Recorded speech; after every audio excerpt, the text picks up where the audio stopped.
Kejadian ini berawal ketika pengendara sepeda motor tersebut diberhentikan oleh polisi karena tidak menggunakan helm dan tidak dilengkapi kaca spion. Namun karena panik, pengendara mengerem sepeda motornya hingga terjatuh ke saluran air. Akibat kejadian ini, pengendara mengalami luka usai dievakuasi oleh sejumlah warga. Sementara arus lalu lintas sempat macet akibat kejadian ini.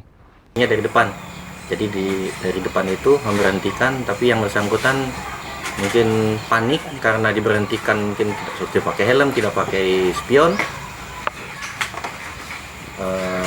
banting ke sebelah kiri ya. Iya, kemudian di pinggir itu kerikil begitu, jadi pas saat ngerem akhirnya jatuh sampai ke got itu. Berarti tidak ada kejar-kejaran, Pak? Ya, tidak ada kejar-kejaran, Pak, karena kita tidak menginstruksikan kepada anggota untuk setiap pelanggar itu udah kalau yang memang lari sudah, dan keselamatan masyarakat yang pertama.